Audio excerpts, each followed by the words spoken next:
Hey guys, it's Najam back again with another review. Today we're going to be reviewing the Pentax Q7, which I got recently or maybe a long time ago. And I'm actually going to do a really detailed review. We're going to talk about pretty much everything I can that I'm going to talk about. And yeah, so without further ado, let's get into it. Now, before we actually do get started, for those of you who don't want to watch the whole video, I'll leave some timestamps in the description so you can just skip to the bit that you want to hear. But in general, this is one beast camera. For those of you who want to just run and shoot on a really low budget with the ability to change lens, this is probably the best one we've got right now. Now, for those of you who also deciding, is this better than the Q-S1 or the Q and the Q10? Well, it's better than the Q10 and the Q, but it's exactly the same as the Q-S1. So there's no point wasting extra money for just for the design. This honestly doesn't look bad. I know it does on the pictures on the internet, but it's not what it looks like in real life. It actually looks really cool and nice. As you can see, it's flat on the top. But anyways, let's get into the review and let's take a closer look at this camera. We'll also got some samples and everything. It's going to be a really long video, I'm guessing, so sit back and relax. And for those of you who wanting to really buy this camera, just take your time and watch this video. Maybe it'll help you out. Get into it then. I'm going to say let's get into it.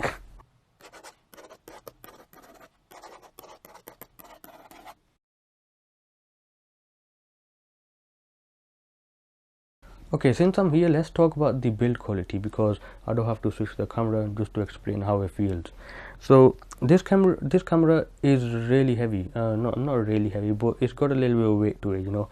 And for those of you who are wondering what it's built out of, I think it's made out of metal. I'm not exactly sure. Now, the original Q was made out of metal, and it felt like a tank. And this, I think it feels the exact same. I don't know how I got the Q or how I had it, so I don't know. But this, I think, is made out of metal, because it does get cold and it does sort of feel like metal. But I don't know. Even the lens is made out of metal, but I think it's half plastic. But the body, the yellow bits over here, they made out of metal. This is probably leather. This black bit. Now, I know it is not good coming out good on the camera, but we'll get switch to the camera and we'll take a better look at it. But yeah, it made out of metal. I don't think it's gonna break if you drop it a couple of times, but don't do that though. It's a camera. But yeah, made out of metal, really cool, and it's got a little bit of weight to it, like I said. So, but it's not as heavy as a stupid DSLR, you know, those big. But it's quite heavy. Not quite heavy. It's okay. I'm just gonna say that it's probably like 300 kg, I mean 300 grams. Yeah, 300. I don't know, but it's got a little bit of weight. Okay, to start off, we're going to be taking a look at the camera around the body itself. So start from the front. We've got your lens, of course, and you've got right over there. You've got your autofocus assist light. Right there, we've got an infrared sensor, so you can use your remote control with this camera. We've got your push release button for the lens. We've got your microphone right there, SR, and this dial over here is for your presets, so you can just assign custom presets or settings that you want to get to quickly. Now you press this button and you release the lens, and you've got your CMOS sensor. Now, I forgot the size of the sensor, but whatever. And once again, you just put your lens back on, and make sure, if you're brand new to these kind of cameras, to keep your sensor hidden, so it avoids dust and whatnot. Now, at the top, you've got your record button, your shutter button, that is. You've got your on-off switch, and you've got your speaker right there with the 3 holes. This is a hot shoe mount.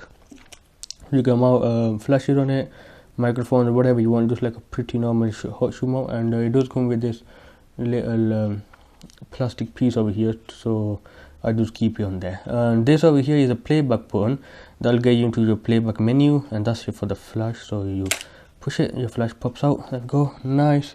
And you can just push it back in.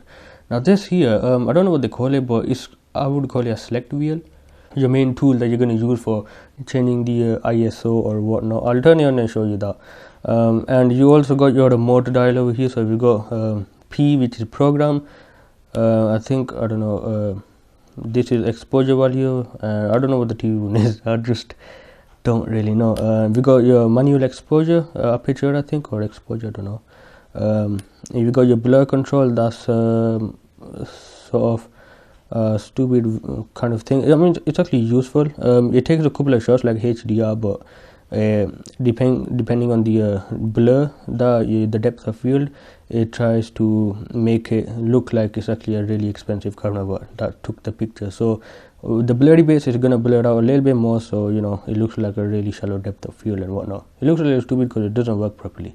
Now scene mode, you got a lot of scenes to choose from. You can select if what kind of scene is, and it'll opt for that kind of stuff. Auto is one of the best. This one I use a lot. Just kidding. This one I want to use when I've got a little bit of action to cut. So if I want to quickly take a photo, auto is probably the best. And we also got video, which is my favorite. Okay, yeah, well, whatever. We got video. Okay, so that's cool. Now on this side we got a little hatch for the battery right in there. You just push this little bit in and the battery comes out.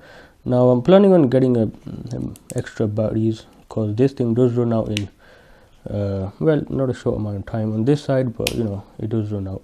You got your memory card in here. So I'm using a SDXC 16 gigabyte memory card, and that's your LED that lights up to show you if it's in use. Now whenever that's beeping or turned on, do not take the memory card out. Now that's the exposure value button. So you press that and it'll let you choose the exposure, or depending on what your settings are, you can actually change that to different bits, like the shutter speed or whatnot. And you just rotate this wheel and you select the range. The green button is mainly used to delete photos when you're doing playback, but you can assign that to a different kind of you can program that button. I mean, now down here you got the directional buttons. Now I forgot what that one is for. That one is for ISO and white balance, and if you want the flash on or not. Okay, now that button right there is to choose a type of shooting that you want to do, either interval shot or you know, if you want to put it on time lapse and stuff like that. It's got a little bit of options. I go through it in this little segment that I recorded later on. Afterwards I found out what it was. So yeah, I don't really use it, that's why I didn't know what it is, but yeah, here it is. Now OK button, if you press it while you're doing video mode, it actually lets you get a closer zoom so you can get your focus right, and that's for manual focus, but it won't like be like really zoomed in. It does show you on the screen so you can get your focus really nice.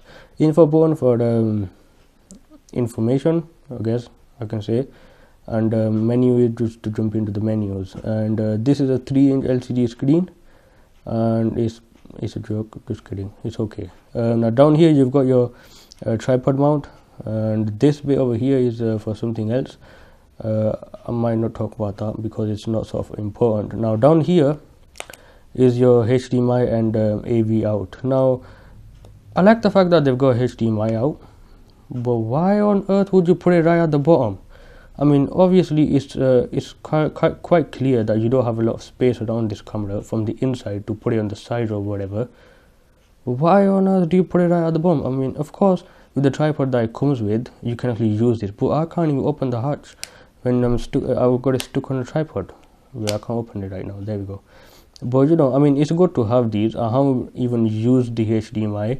I would love to monitor my focus and whatnot, because it does output at 1080p and 720p, which is better than the screen's resolution. And plus this screen is not flipping, you know, it doesn't flip, so I don't know, it's just really annoying. You shouldn't have put that down there. Maybe move it to the side a little bit, forget about the AV out, because I don't know who uses that. And you know, just a little bit of improvement you need, and yeah, other than that you should be fine with it. So there we go, we got it turned on. Turn the lens off. So yeah, this is almost full. Now I've got the brightness on really low, so yeah, I'm on movie mode. We go into P. Okay, so there we go. Oh, you can actually see me instead of the so you can actually change the exposure. So on minuses, I'll just put it a little high so you can see the display rather than me.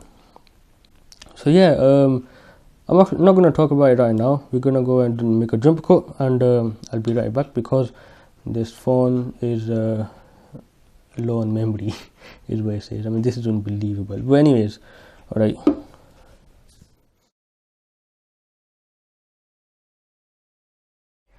Okay, so now we're going to take a look at the sensor. So I'm just going to take off the lens over here. So just hold that down and pull them off.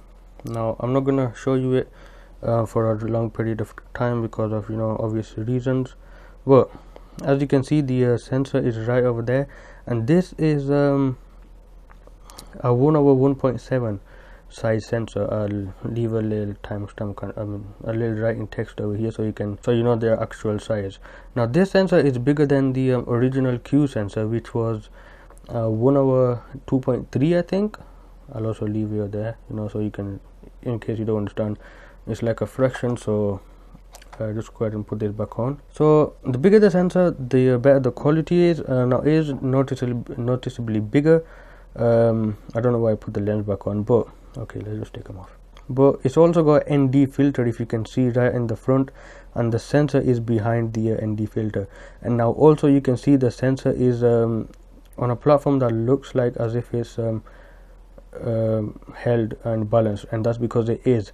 Now this camera does have a kind of stability, and that's to move the sensor. It's called sensor shift, I think, and it moves the sensor around, so it makes it more stable rather than digital stabilization. It does act like digital stabilization, but it's I think it's better, I would say, but it pretty much looks exactly the same. So yeah.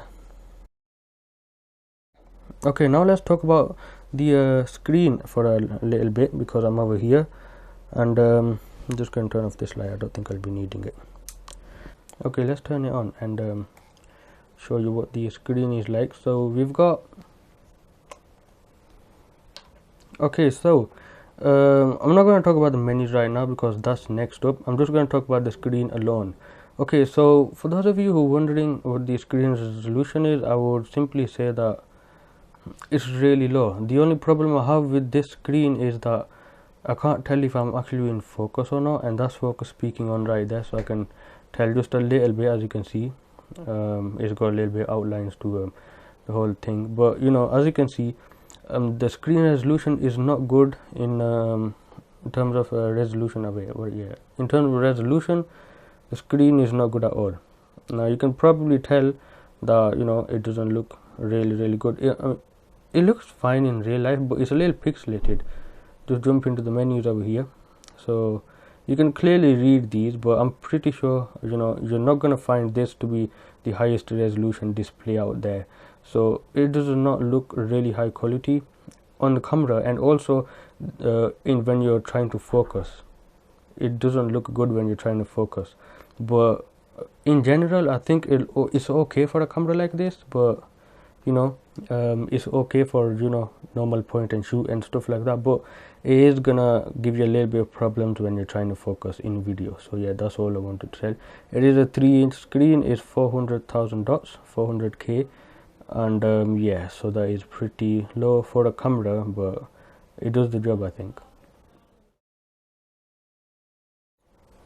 Okay, now I'm gonna take you through the menus.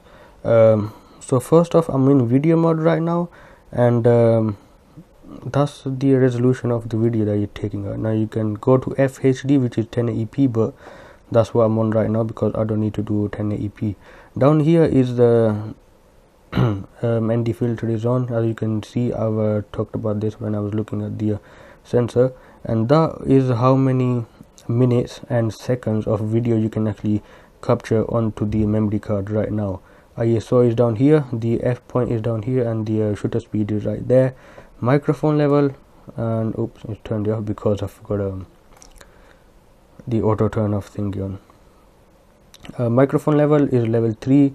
That is the AE focusing kind of point, I think, and that's the shake reduction of battery and manual focus, and that's auto white balance and custom images on.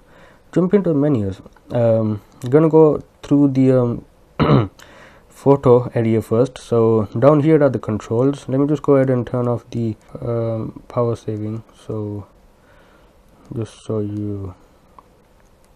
we can talk in a really comfortable manner. So anyways, so we've got custom image. Now this is to do with editing. You can change the looks of the whole the saved image, but you can change that to different bits. Now we're going to talk about that later on. Digital filter is some kind of effects that you can put on, toy camera and high contrast and all thing, and we'll also get to this later on. You can actually turn off HDR off. 2 is a little overkill. I don't know about auto, but 1 should be fine. I don't use HDR, and this is the type of file that you're going to capture the photos at. So aspect ratio 4:3, 1, 69, 32. I just keep it 4:3 because that's the full resolution. Now you can shoot in JPEG and RAW, which is what I do, and also JPEG and RAW at the same time, so it'll save both. I just shoot in RAW, and pixel size, which is up here, so 4000 by 300, which is 12 megapixel, 7 megapixels, and also 3 megapixels. Now you'll notice that in RAW images you'll be only allowed to shoot in 3 megapixels, but once you convert it into a JPEG, it'll be in 12 megapixels apparently. That's really cool. And this is the quality of the JPEG file. I always keep it high because nonsense. Now this is the focus settings. I've got it on manual focus, and focus method is right over here, so you can choose tracking, and yeah, you can use tracking focus, I think, yeah. And this is face detection, this is autofocus, and so this one is the option, so you can move it around and focus to a point where you want to, because it is not touchscreen, and this is just a focus on the center. So I've got it on manual focus, so that won't really make a difference. Auto focus assist light, so you can use the light over here, so you can get autofocus easier for it'll be easier for it to focus. Manual focus zoom is pops up when you're trying to focus manually, and this is focus peaking on or off. Now you can change this into 6, 4, or 2, or you can keep it off. So I'm just going to go into the here, and I'm actually going to show you what happens when you try and focus. So as you can see, it's zoomed in and it says ×6. Now you can use this to move around the image, but this simply means that it's zoomed in, so you can see the where it's focused. So if I focus right there, closest as you can, which is, and press OK to come back. So if I press OK again, it's gonna zoom in. Press OK to come back. Now when you're doing it, you can actually zoom out maximum to 2x2 zoom, so it's pretty okay, I think, for me. And you can also tap the shutter button to get back out. So yeah, pretty cool. Here's the A metering. I don't know what the heck this is, but it's here. Now we go to number 2 now. So this is ND filter. I'm just going to block off the lens because I don't want some dust getting into it. They always say that, so you're gonna follow the rules. Okay, so ND filter, it has a built-in one, so we got that on. We've got distortion, actually, distortion correction. Now if you take it off, it actually has a little bit of distortion on this lens. These are the standard lens, but I'll keep it on. And this is for the dynamic range settings, so highlight correction and shadow correction. Next we've got the high ISO noise reduction, so how many noise you want to get rid of. So I've got it on high. We also got shake reduction. I'm actually going to take that off, and that is sensor shift stability. So we got next, and we've got live view. I've got live view on. Don't know, it doesn't work properly in video mode, but yeah. We got instant preview, so once you take a picture, it's actually going to show you that for 1 second. We got the quick dial, which is right over there. We talked about this when you're looking around the thingy. So as you can see, we can actually change 4 of them. Now this is stock. I haven't changed any of them, so we're going to change this into manual focus or focus. And what about this one? Manual focus and focus. That's pretty cool. Right, I don't really use this, but if you want to use it, then you can. Green button, you can actually map this green button right here, this green one, but I don't really use that at all. Normally it's used to either delete a photo in when you're on playback, and also just to fix the settings, get the auto settings correct when you're in photo or video mode. So we're going to jump over to the video side now. So we go exposure settings, manual. Now with manual on, it'll let you change these two when you're in video mode, but when you're recording, it's only going to let you change the ISO using this dial over here. If I press this, it's going to switch either between the f point or the shutter, and if I press the green button, it's going to try to fix these to the best settings so you can get a decent frame rate. So I'm going to jump back into the menus. Digital filter, like I said, some editing going on, you can turn that on, and this is the frame rate. I got it on 30 and we got it on 720p.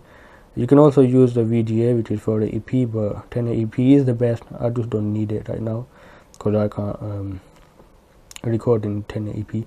This is the mic level. I've got it on stock, which is a 3, and this is the shake reduction, which is a sensor shift, like I said. So jumping into playback, we got slideshow, we got quick zoom ×2. This is when you want to check the images a little closer up. You can go all the way up to 16. I just have it on 2 because I don't even use it. I can just keep zooming in and out.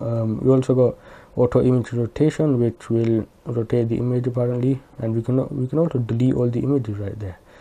We move on. We've got settings. These are your main settings. So language, date adjustment, word, time, sound effects. Don't know what that is. Oh yeah, this is for the shutter and everything. So whenever it actually makes electronic sounds, it's not actual optical. So yeah, that's cool enough. And then you go into the LCD settings, and you can actually change the theme of this whole thing. It's pretty nice, but I use 1 because I like blue. We also got brightness, so you can change the brightness over here, make it really high and make it low. Okay, we also got the blue amber adjustment and green magnet, but I've got them all in the middle, right, as you can see. Now the camera that you're looking at right now is showing on my phone, so you're not going to be the best, you know, I'm just saying. This is when you put HDMI out, you can actually reduce the flicker. You got the I got it on 720p on interface options, video, NTC or PAL. You guys know all this. I don't know about this one though. USB connection. Oh yeah, now I get it. Okay, yeah, that's the USB. Okay, we've also got Pentax, and yeah, the folder name, we got a new folder. We can do all sort of stuff. Awesome. Power saving, I'm gonna put that back onto 1 minute because I said so. We can also reset the whole settings. We got pixel mapping, which checks the sensor and corrects defective pixels. Dust removal, which I have got on. Yes, it does have dust removal. I've only got it on start up action, so whenever you start up the camera, it's gonna remove the dust. We've got format, which we do not want to do, and we've also got firmware options, which I have updated to 1.01, and that was the one that I came with. So yeah, and then also we've got creative options. So we got lens shutter options. So as you can see, you can change little bits around here. Now I don't have I haven't really been on these settings. Okay, so you can change little bits, you know, white balance and all that, and how it works. Focus ring in autofocus mode and all sort of stuff, you know. It's pretty cool, but I haven't been through this, and I don't really intend to because I don't need to use those. So yeah, that were the menus. And if you do switch into auto mode, auto picture, it will let you only press this and change the exposure value, because it's in auto mode, and everything else is auto. You can change the ISO, you can put the limit on it. This is the limit, so I'm just going to put it to 800 because that's sort of maximum in my opinion. And it's trying to figure out, and that's a histogram right there. Just can't see that because I haven't got my lens off. I don't know about these two, but these two probably made for I mean, they're probably there for stabilization. But there you go, the histogram is right there. And overall I think this is really cool. I like this camera. So let's move on to the next bit. Okay, so let's take you guys through the preset dial. Now you've got 4 options which you can actually assign different settings too, and whenever you want to get to them quickly, you just switch to that. So it'll be cool. Now right now I don't use it, so I've got manual focus, autofocus, manual focus, autofocus, and manual focus, and that's the stock presets.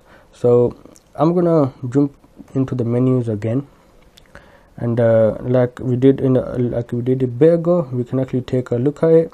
Quick dial right here, as you can see, and we can actually change these into ND filter on or off. So as you can see, and different bits, so you can go into focus peaking on or off, and autofocus method. We've got aspect ratio, we can change the aspect ratio, which is really cool, and we've also got smart effects, which is some random stuff. So as you can see, you can just put all sort of stuff on it, but right now I'm just gonna go on focus peaking, because it's a good thing to, you know, be able to take it off and then put it back on, because focus peaking is really annoying sometimes, believe it or not. So focus, nope, we're not gonna focus. Okay, he's got focus. Okay, so I'm gonna focus as close as I can,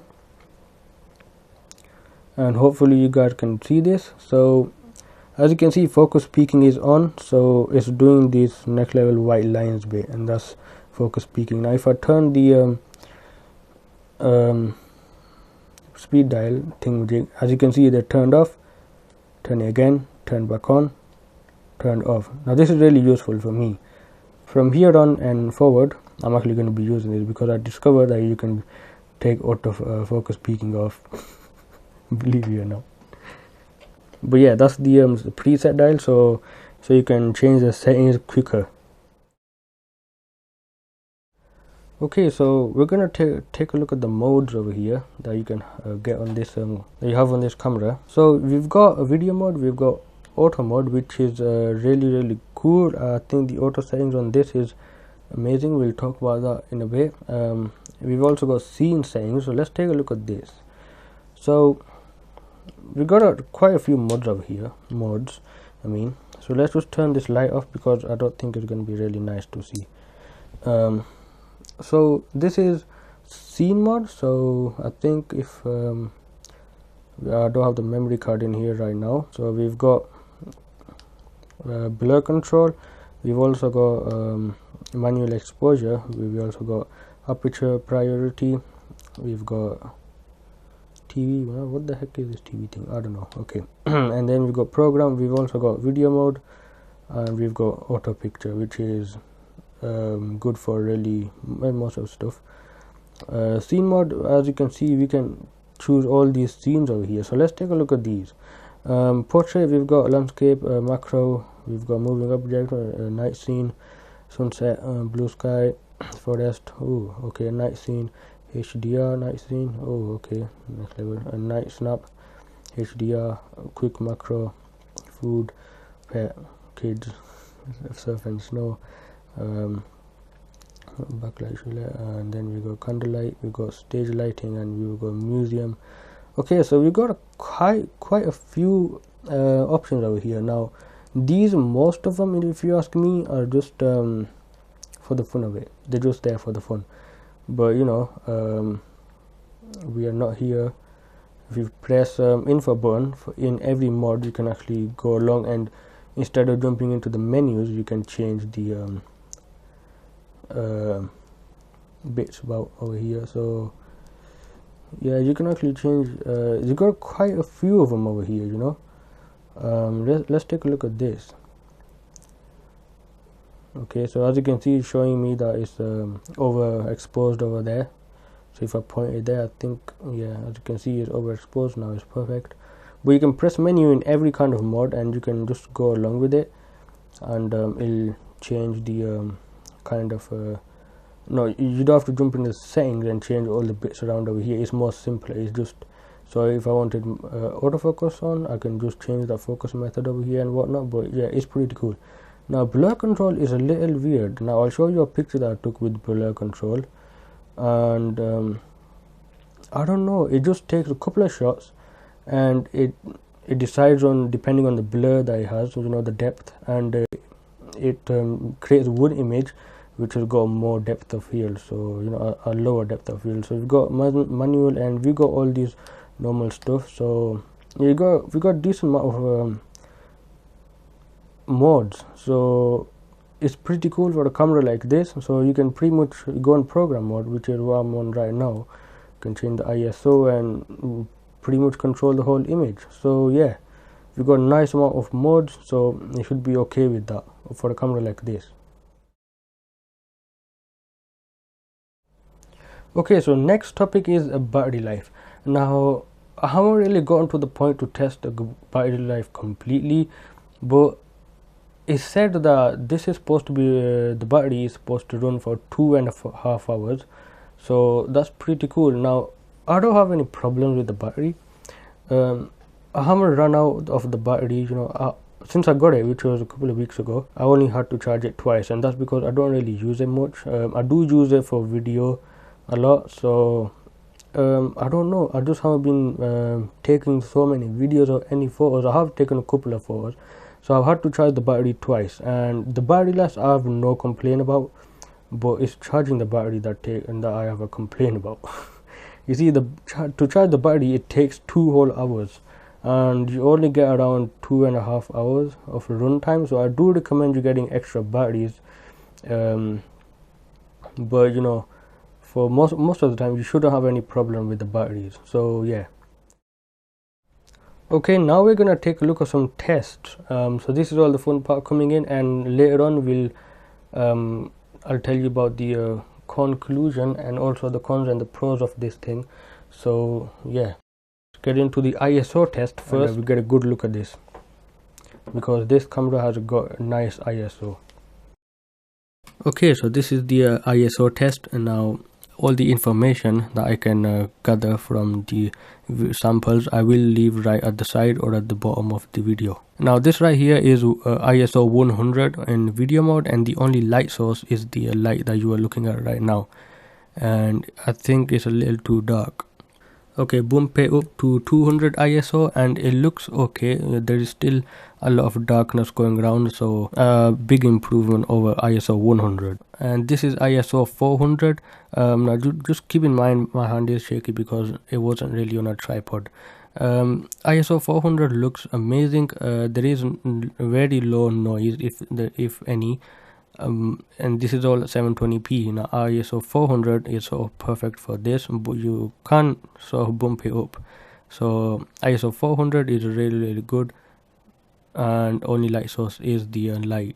Now I might have to slow down some videos, so in terms of frame rate, don't judge the camera, because that's me doing it in editing, just so you got enough time to see the whole. Bump it up again to ISO 800 and it introduces a little bit of noise, but overall the image looks much better than 400. Now in terms of noise, there isn't too much noise, but you can sort of make out for it, and the detail and everything is really good. Again, the only light source is the lamp over there, the light I mean. Okay, this is ISO 1600 and it introduces a little bit more of noise, and you can sort of notice the noise now. Also the image quality is getting a little downgraded and it's overexposing for the light, so a little overkill for this kind of situation, but 1600 is fine. Now you'll be stupid enough to move up to ISO 3200. Now this is way overexposed. As you can see, you cannot see the light because of the dynamic range on this sensor. I think it does introduce a lot more noise. Now you can clearly make out for the noise. There is no point hiding it. You can do a little bit of noise reduction to get rid of it, but there are some artifacts on the video in the corners. Bump it up once again to ISO 6400 and you can clearly see that it's gone a lot noisy, it's gone way overexposed and a lot of loss in detail. And if you're mad, you can bump it up to 12800, which is way overkill for pretty much any show other than when it's complete darkness. Now this is a little too overexposed. You can clearly see noise everywhere, and in terms of detail it's not good, but for this situation it's just overlay. Okay, this sample here is outside with complete darkness when the sky is completely black. As you can see, it's really noisy, but you can sort of make out for the it being a house that you're looking at. The focus is probably not on target, but it may not be the focus. That's the problem, because you can't see the lot of noise and you can barely make out for anything. And you can also bump it down to 6400 and it goes completely black. So there's no point talking about any lower than that because it is completely black. Okay guys, now we're gonna show you a little bit of a raw editing on this. So first of all, you need to take a picture. So well, let's just see what we've got. Okay, I think this picture will be good enough for editing. And right here, as you can see, it says raw, and that's the shutter speed and the f point and also the ISO. Now this is on auto settings. I'll put the picture up right now so you can see it in full screen. Of course there's going to be borders because of the aspect ratio of this video, but okay, so when you're over here you can see the controls down here, and that's also the white balance, I mean the exposure, I think. You can press the white balance button or down arrow and you got a couple of options over here. This is raw development, this one, and go ahead and click that, and we're gonna develop a single image. Okay, hopefully this comes out good on the camera, I mean on the video, but if it doesn't, I might just up the gain a little bit and whatnot, but you know, we've only got one light facing from here. Anyways, so we've got a couple of options over here. We've got raw to JPEG. This is what the whole thing is gonna do. We can go ahead and image capture settings, so we press forward to go in, and we can actually change every little bit over here. So we can change this to Adobe RGB, and as you can see, it changed the colors. Just keep in mind the OK button is for it to save the whole image, but menu button is to go back. Yeah, the controls are down here. So then you can change the white balance. As you can see, I can change it. I'm actually gonna go with hopefully I can make this show. I'll go with that one. Now then we got custom image. Now this is the best bit. Go ahead and go into it. You can change the what type of image it is, and for each of them you have a different option. You can have a black and white or monochrome, and I'm gonna go for bright, maybe cross processing. But as you can see, if you press that button, the aperture value button, and you can actually change little bits of the image. Now depending on which one it is, you can actually change different bits. You can have your custom ones, but I think we're not going to go with this one. We are going to go with bright, and this lets you change saturation, hue, and high and low key adjustments. We got contrast and we got sharpness. Now as you can see down here, if we want better sharpness, we can do that, and I've already got it on full, so it's going to put the sharpness at full. We've got contrast. We might want to up that a little bit, maybe lower it. We'll go ahead and up it. We can change this depending on the way you want it, and we can make the image brighter, but what I like to do is get it the brightest, and you can actually change the hue over here. I just keep that normal, and the saturation is over here as well. That's cool. We are gonna put it on full. We're gonna put everything on full. It look cool, and we press OK twice. Then we go to digital filter. Now this is just a special effect that you can put on. So toy camera is the one that I find most cool, you know, shading and tone expansion. You can go ahead and a fisheye. Ooh, we got fisheye. You can go ahead and choose which one you want. I'm gonna go with a toy camera like I do most of the time. Now put the ISO down, because we put the lows and the highs adjustment really high, and this will give you a much cleaner image. If you put this higher, it's obviously going to introduce more noise. As you can see down there, it's not nice, so we're going to go ahead and put this on the lowest. Noise reduction, have it on full all the time. I just do that. And this is shadow correction, on or off or auto. I'm gonna have it on this time. And we also got distortion correction, which we can actually use to fix the distortion. As you can see, this image has a lot of distortion in it. but I'm not going to fix that because I think it actually creates a different feel, just a little bit different feel to this image. Then after that, after we've done, we press OK and we press save as. And I'm going to put this picture on. Going to go ahead and exit.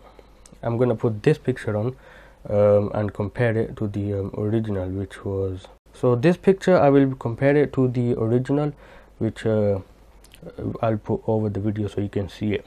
So as you can see, it's got quite a bit of difference. Here's the original and here's the edited one.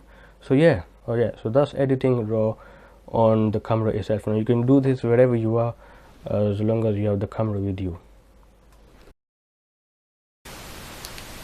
Okay, so we're testing the microphone on this camera, and for those of you who are wondering, yes, it does pick up the motors inside the lens. So whenever it's autofocusing, it's gonna make the stupid sound. So I've got it on full manual control right now, so it shouldn't. But if it does, then I don't know. But I do recommend using an external microphone, like a lapel mic or something which like I use, and you should be fine with that. So internal microphone is pretty fine, it's okay, but if you go auto settings on, it's gonna pick up some noise from the camera and whatever is making inside. So yeah, that's just to keep that in mind. It's pretty much the same with every other camera, and the quality, honestly, even though it's a mono microphone, is not all that bad, considering that it is a microphone on a camera. But the only problem is it does pick up the motors and everything inside the lens. So if it didn't pick up those, then it would have been a fine microphone. I would say it's usable, but you know, just use that for syncing up the audio from a lapel mic or something, and it's nice. Okay, it's time for the image quality test. Now what I'll do for this is just talk over it, and I'll leave the details of the images right at the bottom or at the side if I can. And it's going to be a little collage, so you can just sit back and relax, and we'll do a little slideshow, and you can just decide for yourself if you think the images are good or not. Now some of the images or most of the images will be edited, just to let you know. At the end of the slideshow, you can decide if you really like the image quality from this camera. That's not my decision. But overall, I think I'm really impressed with the image quality, even though it's a really small sensor and it's a really small camera. Thanks to the fact that I can use lens, you do get some depth of field, and we'll also do some video tests and show you that.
Okay, this first test over here is to test the depth of field just a little bit. Now if you zoom in full, you can get the best depth of field, the shallow depth of field, that thing that you're looking for in every single one of your photos or videos. Now I'll slow this video down because I do zoom out and whatnot, but as you can see, the ball is perfectly in focus. I didn't manually focus this, and the background there is got a tiny bit of blur, and this is with the standard zoom lens, so it looks fine. Okay, second test over here is also a depth of field test, but just take a look at the detail on the table over here. Now how I've been able to get outside a lot, so I've been videoing inside. So as you can see, got it fully zoomed in, and we can focus manually and slowly onto the remote.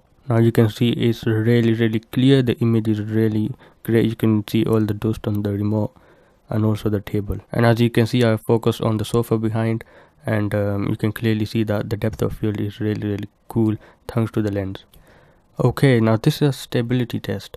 In this segment over here, I check how it stabilizes the footage, and as you can see, the background is moving while the lens cover that I'm holding up is not. And I guess it's a digital stabilization, but I'm not completely sure. If you can see some warping around, then yes, it is digital stabilization. Okay, so I took the stabilization off, and this is what it looks like without the stabilization.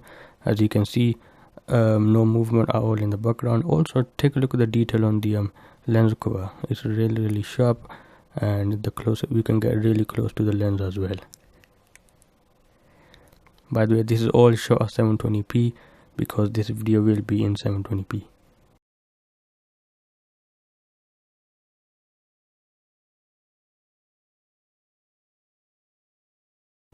Okay, it was raining, so I wasn't able to get out, but I did manage to get some shots of this car my next door neighbor has. So just take a look at this. Now you can see it does capture the rain falling down.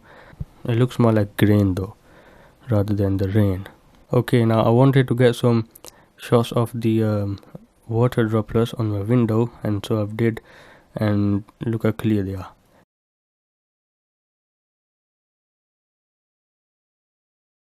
And here's another sample.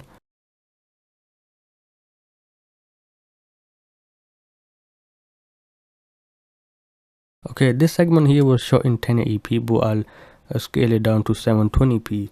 And without plants, I thought, it's not gonna look good, because without plants the footage does not look really live and everything. So I just pointed the camera on the tripod at the plants that I've got right outside my house from my next door neighbor, of course, and this is what we get. Now the ISO was really low. It was focused more on the clouds back there, and you can see some rain droplets on the window, which add a really nice feel to this. But I wasn't gonna make the plants look all black, so I turned up the ISO, and as you can see, it looks pretty cool. I like it just a little overexposed on the clouds, making the branches get a little washed out and disappear into complete whiteness. But it looks really good with the droplets on the window.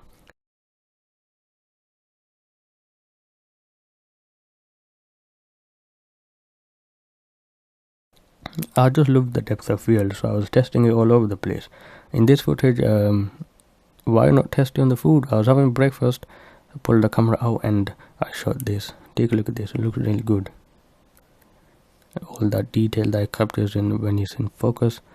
I am really surprised by the image quality of this camera.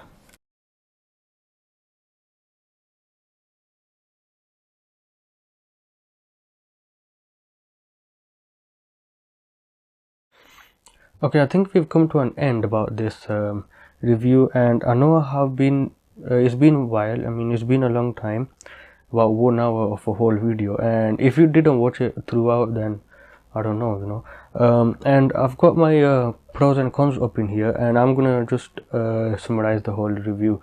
So we've taken a look at pretty much everything we can about this. Now I'm gonna just tell you my pros and cons about this, just to summarize the whole review. So we've simply taken a look at the image quality, the video quality, we've taken a look around the device, in the system, on the menus, everything, and you can see it's really small. It actually fits in my hand perfectly fine, and if you guys want, I can get a different lens for it. Another one is coming in, so make sure you subscribe to see the review of that lens, because that lens is amazing and it's really cheap. The lenses on this thing are really cheap, they're not expensive at all. So I'm just gonna put the pros and the cons on the side over here as text format, so you guys can read for yourself. So we're gonna go over the cons first, so make you feel bad, and then you're gonna feel good when you're talking about the pros. So first of all, it doesn't have a flip out screen. The screen doesn't flip out. I use it for video, and I know it's a real stupid decision that I've made for getting this for video.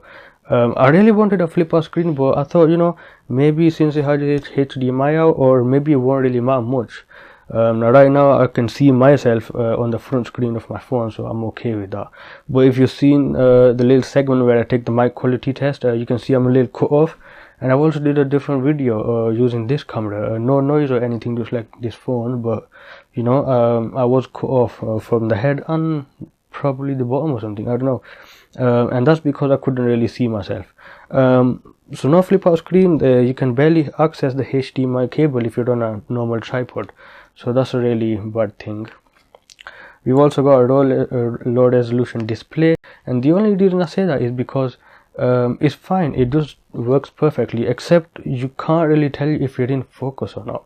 And I did a couple of tests. Most of the time I was out of focus, even with focus peaking on, you know, when you need to do a little pan or something and you need to focus slowly onto something to make a nice feel, you can't tell if it's actually in properly in focus, but you can make out for it. So it's still a con, you know, because it is a little bit of a bad thing.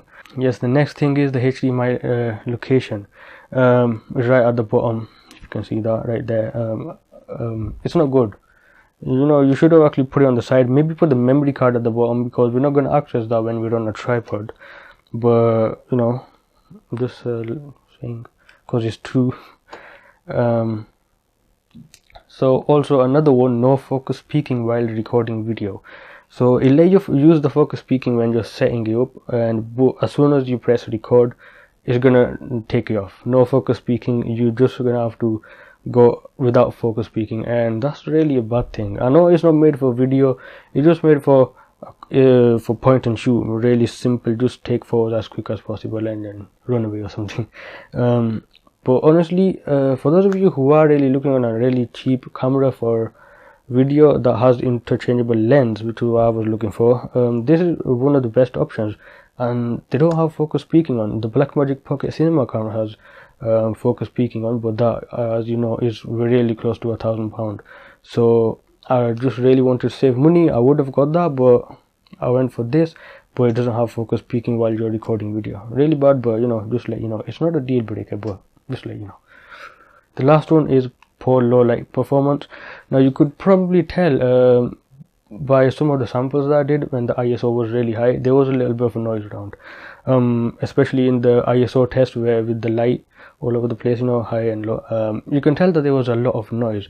Mainly I think it's because of the sensor size is small, but you know, it's got poor low light performance in general, so it's bad. Okay, those were all the cons, and now we're going to move on to the pros, which it does have a lot of them. So yeah, I mean, hopefully I can just get this out of the way. So anyways, first of all, it's very small. So as you can see, it's really small. If you take off the lens, you can put it right in your pocket. It's cool. Also the lens for this thing is really small, so that's cool as well. You can put them in your other pockets. Nice. The next is the image quality. For they bring a tiny camera for this price, and this a mirrorless camera, point and shoot camera, is a compact camera. Just because it has the ability to change lens makes the image quality go a little too good. You can probably check all my images out. I'll leave a link in the description to my blog, and you can download the images, raw samples and you know stuff. So yeah, that image quality is really amazing from this, just for the price and everything. It's really cool. And it's also got good video quality, which is 1080p 30 fps. If you use this properly, if you can set it up for a good video, you can actually get pretty good results. Now I've seen some samples on YouTube which look really good.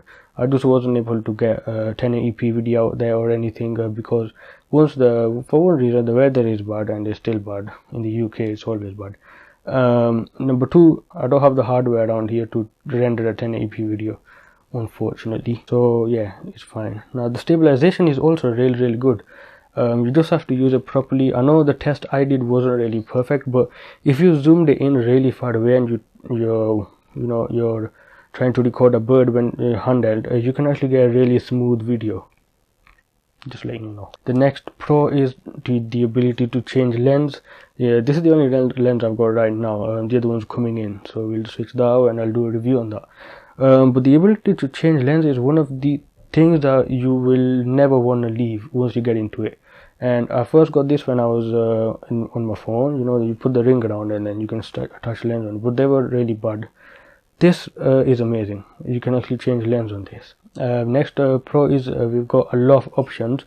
So we can edit raw, we can, you know, shoot raw, we can shoot intervals, you can shoot time lapse, you can shoot video, you can, I don't know, it's just loads of options out there. Maximum of 5 fps video shot, I think, intervals. And it's also got a nice flash out here, which is really cool. I like this flash. I've used it but don't have a little sample on the video, sorry about that, but it does hide it thanks to the lens. The lens does come in the way of the flash, so oh well, some things have to happen. But you know, it's got loads of options to make a video, and all these creative options inside it, so you can get the video or the audio, video or the image quality that you want. Now the other pro is, which I actually found out about this while I got this, I didn't know about it in any other videos, is the ability to edit videos, I mean photos, edit raw photos on the way. Now I normally wanted to use shoot JPEG only, but as soon as I realized you can really edit them later on, I was like, that's really a really great thing, you know. So just like editing cinema DNG raw, you can just edit photos on this instead of videos from a Blackmagic camera. So editing on this is really crazy. On this you can do loads of things, so awesome stuff. Another one is good battery life. Now I didn't really expect this camera to have a better battery life than most cameras out there. DSLRs and everything, they do have a bigger battery, so I don't know exactly about them, but this has a really good battery life of 2.5 hours. I think that's what it says on the internet, but I haven't been able to check it out completely, just to let you know. The next one is the fact that you can get this camera in really amazing looking colors. So you can, there are over 100 color combinations. So I've got the yellow and black one because that's the only one I think that's left on the internet that they sell, but I'm not exactly sure. Yeah, you can get this in loads of color: red, blue, pink, purple, whatnot, you know, endless. It's like almost 110 color options of color combinations. So it's really cool, but it's Japanese, you know, so that's why I think they did that. Now the next one is the preset dial. Now I didn't think I was gonna put this to use, but I actually really like this. I can take off manual and manual focus peaking off with this. You probably know that because of the video that you just watched, but yeah, this is really cool. I actually like this, and get your settings sorted out with this, and you're actually going to be using this a lot, honestly. Now the last one is the fact that the auto settings on this, if you use the auto mode to just take a picture, you can actually rely on it. It actually got really good focus, and it's just really good. It balances out the ISO and all the shutter speed and everything perfectly fine. So if you're really on a move somewhere, you could just point it with the auto mode on, and you can just shoot whatever you want, and it'll come out good most of the time, 99% or 90% of the time. So you can really rely on the auto settings and the brains of this camera, so it's really quite surprising. So that was it. This is the Pentax Q7 review. I know it's a really long video, but I just wanted to tell you everything I could about this, because there's not a lot of information about this camera out there. So yeah, if you really want to come back to this video because you haven't watched it fully, then go ahead, I don't mind, because it's free, you know, everything is free on the internet. Oh wait, most of the stuff are free. Overall, I do really love this camera. The light that I'm using right now, you can actually just pop it right on the horseshoe mount, and you can just have it like this. Light is obviously bigger than the camera, but it actually does a really good job in capturing me, and it also remove a lot of noise. But yeah, overall I think I love this camera as far as my experiences go, because I have bought it recently, and I haven't got any other camera other than my phone. So don't take my opinion on this to being better than a DSLR, because I don't think it is. A DSLR is mainly made for taking photos, so you know, you're gonna go like this and look like a professional because you got a viewfinder, and you can go and it takes really, I mean, it takes fast images. But this thing is fine for itself. The price of it, you can't go wrong with it. You know, you got the ability to change lens, the image quality and the video quality is surprisingly really good. So overall, I think I'll give this camera a 9 out of 10, because it isn't really perfect, because you know, the handling is just a little too small most of the time, but I can't really, like, you know, access the but anyways, thank you guys for watching. Hope you guys liked this review. If you did, go ahead and give it a thumbs up. If you have any questions or anything I missed out about this, let me know in the comment section below. I might be able to help you. Last but not least, if you want the raw footage straight out of the camera, the images and also the video, just go visit my blog. Link is in the description, and I might have them over there. So yeah, other than that, thank you for watching. I'll see you again in a different video. Maybe the lens I'm getting for this thing, I'm gonna review that, and I'll see you in that review.